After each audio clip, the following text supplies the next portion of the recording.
So welcome to CDG's 3D Technology webinar. Today we are talking about Geomagic Wrap and the fastest way from scan to CAD. My name is Grant Cameron. I am Director for CDG. The webinar today is split into Introduction to CDG and 3D Systems, Introduction to Geomagic Wrap, a wrap demonstration in detail, and a Q&A session at the end. CDG are UK partners with 3D Systems, who are the owners and manufacturers of Geomagic and Cimatron software. CDG and 3D Systems share the same goal of helping our customers to make better products using advanced 3D technology, including 3D scanning, 3D software, additive and subtractive manufacturing, and inspection tools. 3D Systems offer an end-to-end digital manufacturing solution. They are most well known for being pioneers of 3D printing, but they have a very advanced and full range of 3D software products. The products are known under the brands of Geomagic, Cimatron, GibbsCam, 3D Sprint, and 3D Expert. And they cover each aspect of the digitization through to design and manufacturing process. The Geomagic software family is split into 4 key products: Wrap, which is also known as Essentials, Design X, Control X, and Freeform. In terms of Design X, this is a scan to native CAD software, which creates a model tree which you can transfer into your CAD system. With Control X, this is for taking scan data to measure and inspect and for other metrology applications. For Geomagic Freeform, this is based on a voxel 3D database, which enables clay modeling of very complex shapes using haptic technology. Focusing on the main topic today is the Geomagic Wrap software. Wrap is its most powerful 3D scanning toolbox. The software provides an affordable tool to collect scan data from any 3D scanning or probing device and process it for many downstream applications. The unique points about Wrap include it has a very large toolkit with over 950 tools. It has a nice mix of basic and advanced tools for different levels of user. It has a feature called Mesh Doctor, which aids the importing of scan data and fixing it on the fly. It is very capable at creating coordinate systems and datums so that when you transfer your file into your CAD system, the orientation is correct. It can globally align your scan data at the start of the process and can handle millions of scan points. It has advanced polygon editing tools, advanced surfacing tools, advanced rendering tools, can export the data to CAD in a surface mode via IGES or as solid data via STEP. And there are automated processes throughout the software. In brief, a few case studies to look at. Here is a Ducati motorcycle where the fairing has been scanned, converted into surfaces, and then transferred into CAD. So around 3.5 million scan points were taken for this project. In America, Texas University scanned the Statue of Liberty using a wide format scanner, and they captured 16 million scan points and then took it into Geomagic Wrap. So this is a Ferrari 550, which was scanned in detail to create a data set of 40 million scan points.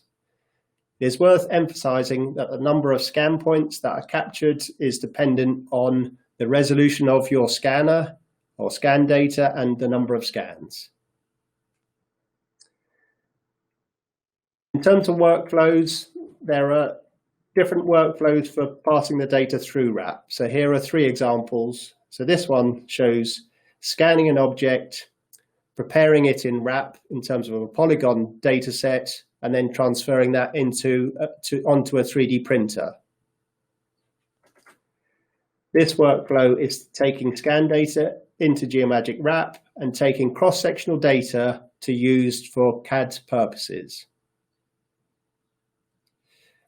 And this is the workflow we're most familiar with, which is taking points into Geomagic, processing the data via polygons, converting into surfaces, and then exporting as solids. In brief, some advanced tools in Geomagic include UV map creation for texture maps, so the ability to take in a photograph or a picture or some 2D scan data and wrap it around the model. In this example, we're wrapping the barcode label onto the object that we've scanned. The 2D cross-section functionality is very powerful. Not only can we create 2D data, we can dimension it and we can edit the data. If you're interested in shelling, this can mean you can choose varying wall thicknesses for your object. There's an interesting unroll feature. So if you have a cylindrical object, it can be flattened whilst maintaining the integrity of the scan data. It is also possible to take the slice files, the 2D cross-sectional data of a complex shape, like an airfoil blade, and flatten that and take that into CAD. And then there are advanced scripting tools using Python, which we'll touch on later. I'm now going to hand over to my colleague, Serge Gavrilov, who will go into a demonstration of Wrap. Hello, everyone. My name is Serge. Thank you, Grant, for the introduction to 3D systems and the softwares they have to offer. In this demonstration, we're going to continue a lot further into Wrap, and I will be giving you a walkthrough of Wrap. So the first things we're going to look at is importing scanning data into Wrap. We're then going to align that scanning data, and then we're going to merge the scans into a mesh model. Afterwards, we're going to do a cleanup, and we'll also look at hole filling. We're also going to save it then as an STL and an OBJ file once we have a complete mesh model. Then we're going to take the same model and create an auto surface with it. We're going to do an organic auto surface just for the demonstration purposes. Once that is complete, I'll also show you how to do a manual surface of the same model. And we're going to also do a deviation check between the mesh model and the surfacing that has been done. And once we have the surfacing complete, we can also save it as a step file and take it into a third-party software. Any of our choosing, any CAD software will be fine. And then the last thing that we're going to take a look at is macros. So let's dive into it and start with importing scanning data into Wrap. So this is the Wrap software. And when you open it up, this is what it will look like. So to import some scanning data, we go to the top left corner to the 3DS Systems logo, click on Import, and then we can find the scans that we would like to import. Select all the scanning data. So this is the individual scans. Click on Open, click OK. Choose what units you want it in, and then import to wait for the data to import on the left-hand side. So as we can see, we have a flamingo here, and this is all our scanning data currently imported.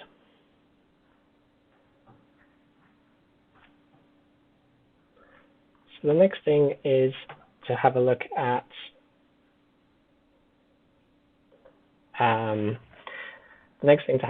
is manual alignment. So we're going to manually align these scans together. So we've got them separated into 2 groups at the moment, Group 1 and Group 2. So manual alignment can be found in the Alignment tab and called manual registration.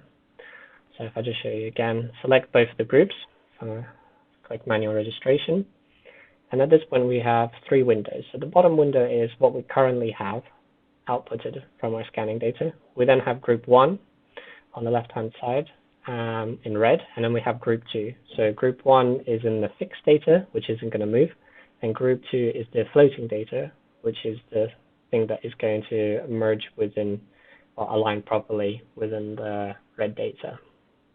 So the first thing to do is we will need to be selecting points. So we've got 2 options. We've got endpoints and we've got 1 point. Endpoints is just by clicking 1 point on the model and on the same similar section. However, my favorite is to use endpoints because you can add a minimum of 3 points on the red model and a minimum of 3 points on the green model, and then you can it will align them 2 together. You can add more than 3 points, and if you start adding more points, the model will start to adjust closer to the original space. So as we can see here, we've put 2 points, 1 point and 1 on the similar sides, 1 on a neck now, and then we're just going to try and find 1 on the other side of the flamingo to select. There we are. So as we can see, the model has now changed and it's moved. So we can see that the legs are still a little bit out, so we can take it a little bit further than 3 points now and add some more. So now going for a 4th one. Now a 5th one. There we are. So the model has moved now. We're going to go next and see how it looks after just manual registration. So as we can see, the feet do need to align more, and the way we can do that is in the next step.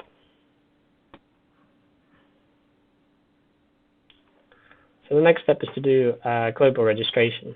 So if we click on global registration, still in the alignment tab, and we can see at the moment that the data isn't quite clean after manual alignment, still needs a little bit of work, and all the scans put much more tighter together, and that's what I like global alignment done. So as we can see in lifetime now, it's just put those points a lot closer together and has merged them a bit closer together. So click OK. So at this stage, we would want to combine the points. So to do that, we need to go into the Points tab. And what Combine Points is going to do is take the scans, Group 1 and Group 2, and it's going to combine them 2 together. The reason why I would want to do this is at the moment we have all those individual points from each of the scans that we've taken, and we just need to combine them all before we can wrap the model into a mesh. So once we click apply, the 2 groups have disappeared, and we now just have 1 point data. So the current points is 386,000, and once we take it to,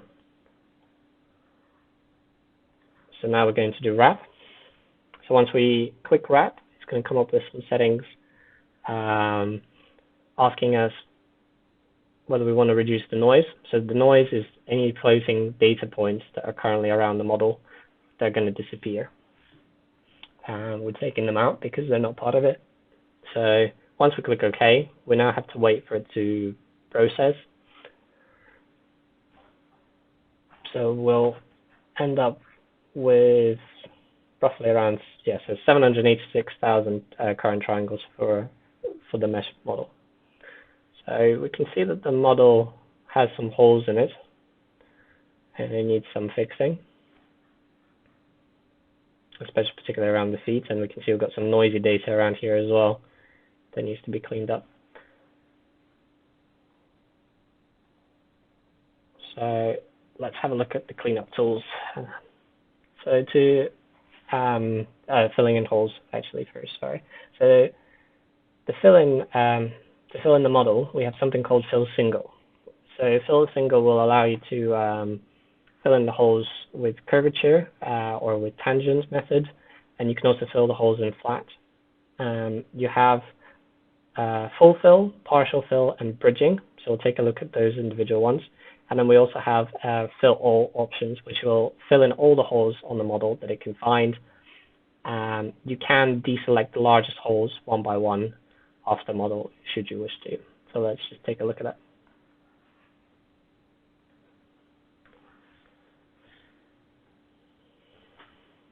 So when we click fill single, we've got curvature. So if we just show you how you can fill in the holes, so just by selecting making sure you got the tab selected there, just right-clicking on the holes will fill them in. I think the tangent method I prefer the tangent method. It just works much better around the curvature of the model and just sort of smooths it out a little bit better. So if we do fill single, you can also do flat hole filling. So I think we'll have a look at partial filling next, just to show you how that works. So on the top of the flamingo, if we just select 2 points, as you can see here, so you just drag it out, click on the other point, and then you can choose which side you want to fill in. And there you are. So that the other half of that hole has now been filled in. After partial fill, we can now take a look at bridging. So how that could be done. So bridging is taking 1 point and then just selecting another point, and we'll just create one thin line. So if you want to join segments that are kind of really separated and you haven't quite captured that with the scanner, you can try and bridge 2 meshes together and then fill in the holes afterwards. So as we can see, if I'll just take that out at the moment, and I'll just show you filling in again. So that's filled in on the other side. So the last thing is to have a look at fill all function for holes. So fill all has selected all the holes in red at the moment. If you want to deselect holes, you can just hover over the hole and right click. And we can deselect the largest holes in the tab to the left as well. So if we just go with filling in the holes, I'll trust the software to fill in all the holes for the flamingo. So we click apply. And as we can see, it's filled in the holes. So on the left hand side, we can see that it has this spike that it's created. So we'll just have to select the spike and delete it off. So just select it again. So delete the front side, now the back side, delete it off. So we can see that we've got some noisy data here around the leg, and we need to fill it in. So again, we could just select fills. Well, first we need to get rid of the noisy data, the mesh that isn't attached to the model. So to do that, we've just clicked open manifold, and I've got rid of that data. So now we can go to fill single, use the tangent method, and just fill in that hole. So it's now filled in. So the next stage is to get rid of this noisy data around the curves here. So we're going to have a look at how we can clean up the scan in the next slide.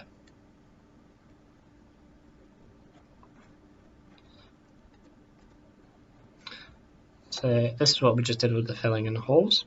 So this is the before, it had holes in it, and then once we filled in the holes and the complete model. So the cleanup tools, this isn't all of them that Wrap has to offer, but some of them are reduce noise, relax, remove spikes, and defeature. So let's have a look at what reduce noise is. So reduce noise command compensates for noise in a model, such as a scanner error, by moving points to statically correct locations. So it decides what the current location should be based on what is already there. Remove spikes, so it takes the current polygons that are sort of upwards pointed like pyramids on your model, and it flattens them out. You then have a relax, which just simply improves the curves around the model and kind of defines the edges of the model a little bit better. So we can see here before and after.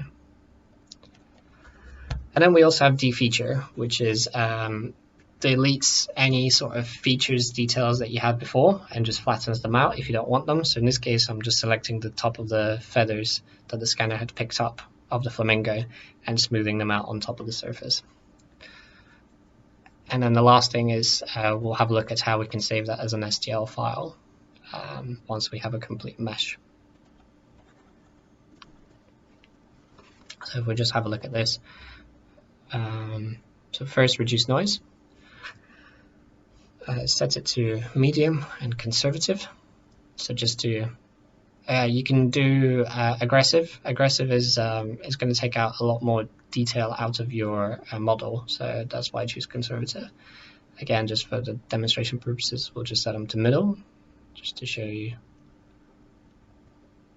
some light changes. So you may not see the changes necessarily on the model itself, but you can see the current triangles sort of not decreasing or increasing, but it's certainly moving. If you zoom in a lot closer to the model, you can see the changes. So in this section, I'm just showing you the defeaturing tool and how it works. So I've just selected one of the feathers, and as you can see, once you click defeature, it gets rid of that section of that feather. So there is now, the flamingo top is now completely smooth, as we can see. So the last thing is to save the file if you're happy with the flamingo. So you can now save as an STL in binary or ASIC, and also down below you can see there's an OBJ format. At this stage we don't have the choice to save it as a step file, for we haven't yet created any surfacing just yet.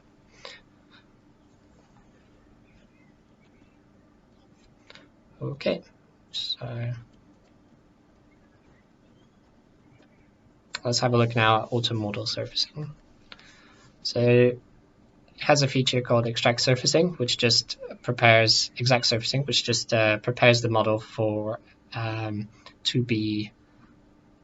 just to prepare the model for a surface. We then have to create a new patch. If you do have a patch pre-installed, you can restore one, but in this case we just going to create a new patch for the flamingo. And then after that you can click auto surface. Once you click auto surface, you will be on the left hand tab. You can choose between geometry type, so you have the option between mechanical and organic, and there are a few other settings, but for this case, because it's a flamingo, we're just going to go with the organic geometry type.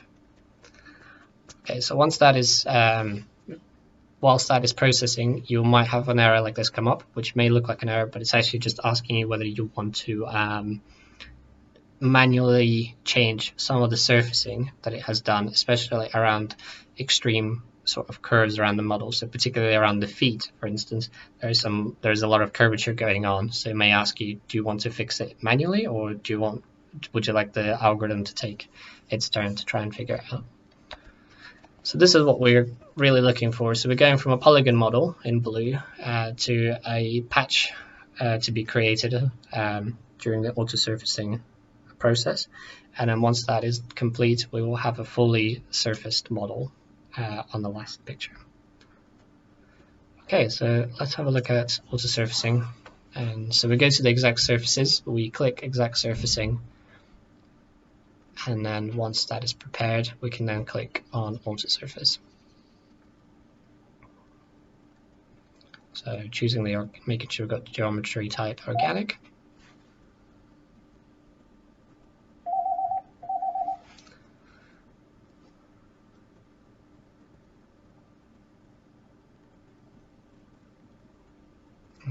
We can now click apply if we're happy with the settings.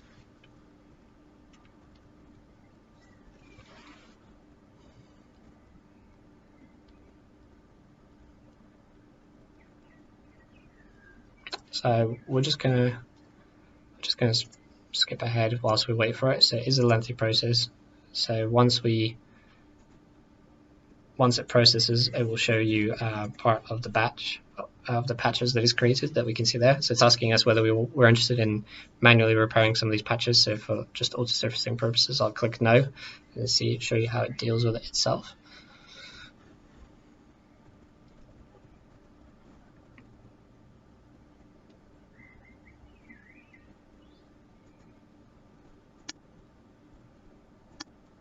So just before it completes, it will ask you, are you sure you don't want to change any of them? And we'll just click no again, and we'll just wait for the final output. So here we are, we have a surface model now. So as we can see, it's managed to do the feet, and it's managed to bring out its head. So it's managed to capture most of the detail there. If we just want to have a look at the patch boundaries itself, the patches that it's created with the auto surfacing, so we just turn on the patch boundaries, and as we can see, they're not too bad. They are the top of the model seems to be quite good. The legs may be a little bit too many squares, but we can adjust those things manually. But if you're looking for something to output into third-party software, such as any CAD sort of software, a step file, this is a fairly quick and simple way of doing it. Okay, so let's move on. So we're now going to have a look at deviation check. So we're going to check the difference between the model mesh or the data points to the actual surfacing itself and see if there's any as the model deviated in any way. So here we can see how we're going to do that. So we're still going to be in the exact surfacing tab. Okay. And then we're going to show you how to save as a step file. So let's just see how deviation is done. So still in exact surfacing, clicking the deviation tab, and then we'll just make sure that we've got the points selected, and we'll click apply. So it's now going to give us a colorful map to look at to see how much the model has deviated from the scanning data. So as we can see, there's a chart on the right hand side. Red means that it's sort of indented into the model. Blue, dark blue, means that it's sort of outgone in shape completely, so sort of enlarged the model. So we can see there on the beak that there is a little bit of deviation going on into the model. So again, that could be easily fixed by using manual surfacing method, which we will show you next. But in this case, if we're happy with the deviation, I think the model is fairly green, so it's not too bad. We can now show you how to save the model as a step file at this stage. So top right click 3D Systems, and then find two-step options, and you can now save it as a step.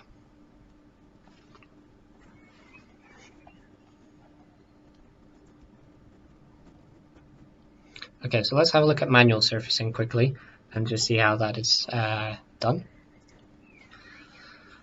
So for manual surfacing, you have a lot more tools, obviously. So the first one is once you've clicked exact surfacing, you can then go on to construct patches, and underneath that you will see draw patch layouts, which will basically mean you can draw out the squares.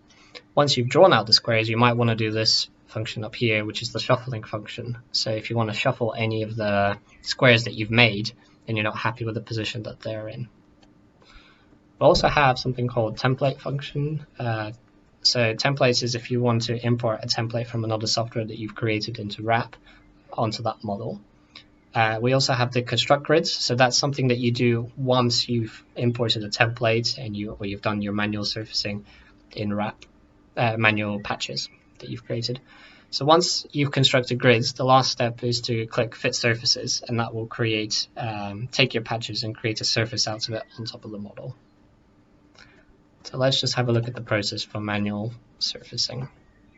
So how do we draw out the patches? Well, as I said, we would click exact surfacing, and we can now go to construct patches, click on the draw elements in the operations tab, and you can just simply start drawing out your squares. So you can move the squares at this stage.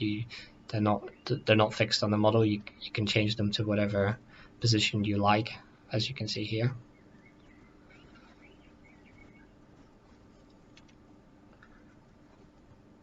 So really straightforward. Doesn't take much to draw out the squares. So I'm not going to show you the entire model, how to draw out the patches for this model. Just a sample. We'll see the final product at the end.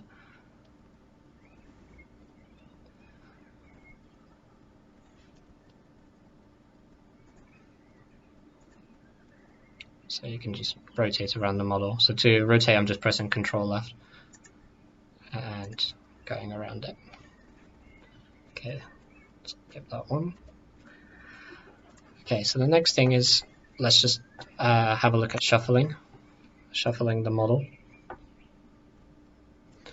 So you've got some tools there, so that will just reshuffle the mesh for you if you click that. The best way to move the patches is to use the repairing tool, and you can move the points along now. So as you can see, I'm moving it there on the beak, and you can also move it on any of the points can be moved.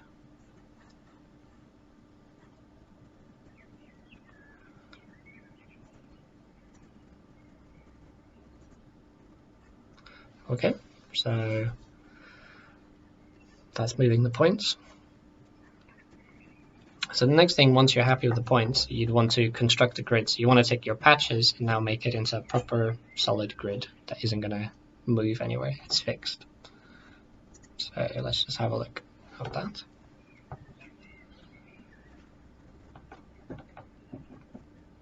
Click OK.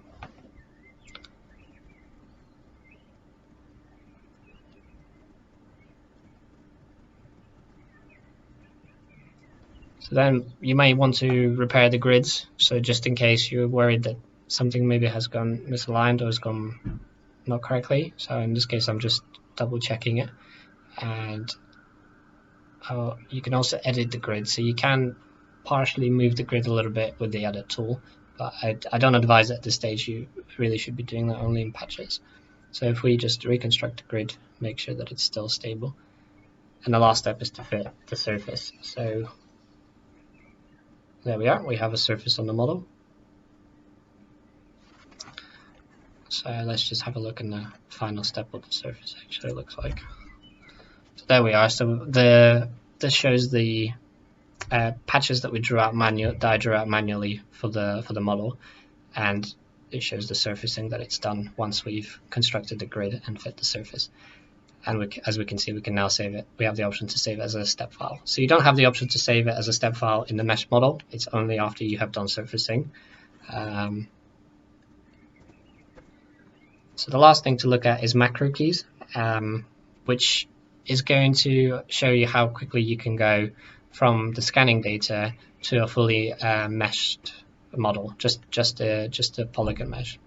So we can see here we've got some buttons: record, stop, and play.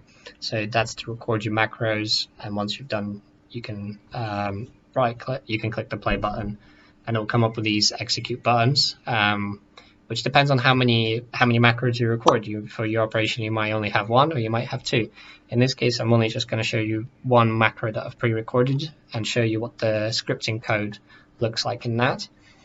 So what we can see here is we've got the coding UTF, which is just a standard coding line, and then followed by that is what we really want is what it's going to output. So it's going to work line by line down these. So the first one is global registration, which is going to do that first step that we did at the very start, which is just align the data a little bit closer together, move those points really nice and tight together.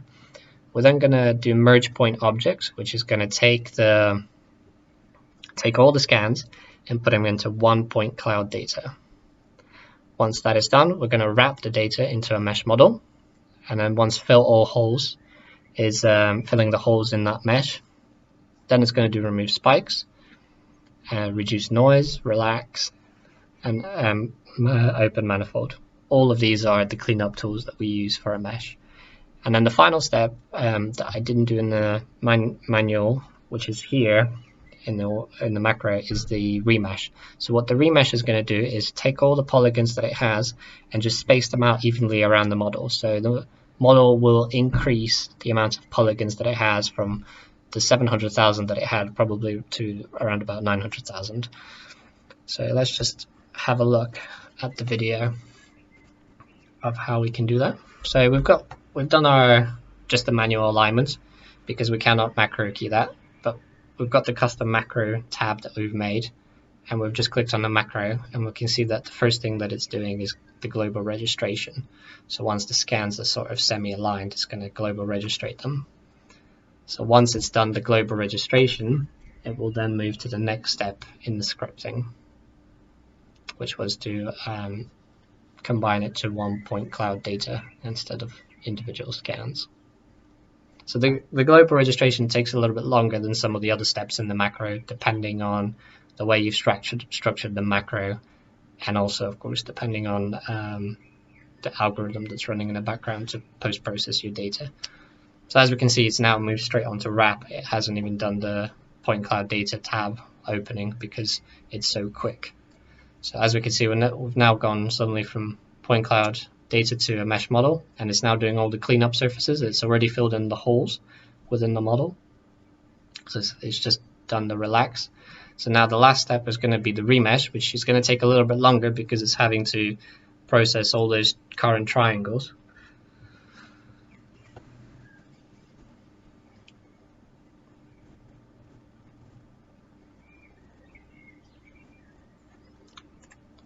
So once it's complete, we can see that the current triangles has gone up from 700,000 to 900,000, like I said. So the last thing to show you is, again, the defeaturing tool. So defeaturing cannot be added to the macro because you have to select points on the data on the mesh model itself, which parts you want to defeature. So I'll just show you again how we can defeature the feathers on top of the flamingo. So just simply selecting an area and defeaturing it. Okay. So it can also defeature some areas. Okay, so once we're happy, we can then, after the macro is run, save it as an STL file.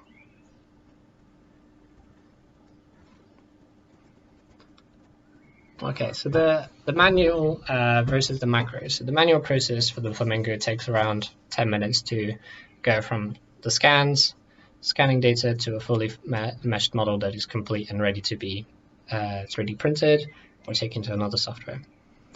The macro mesh took around 4 minutes, so this is clearly a lot faster doing it with the macros if you're having to output loads of models from scanning data to a mesh model. We then also have the surfacing. So the surfacing is manual surface is about an hour for the flamingo. Auto surface is around 10 minutes. So doing it auto surface obviously outputs a really quick patch. It's not necessarily pretty, but it outputs something to CAD and ready to go. For manual surfacing, obviously it would take a lot longer because you're trying to achieve decent patches around the entire model, so it takes a little bit more work and a little bit more skill. But if you want to do something quick and you just want to get the file out there, auto surface is a good option in Wrap. So at this stage, I'll take any questions that you have, and I hope you've enjoyed the presentation, and I hope that myself and Grant have given you some insight into what 3D Systems is about and what the Wrap software can do. Thank you for listening, and I hope you've enjoyed it. As I said, we'll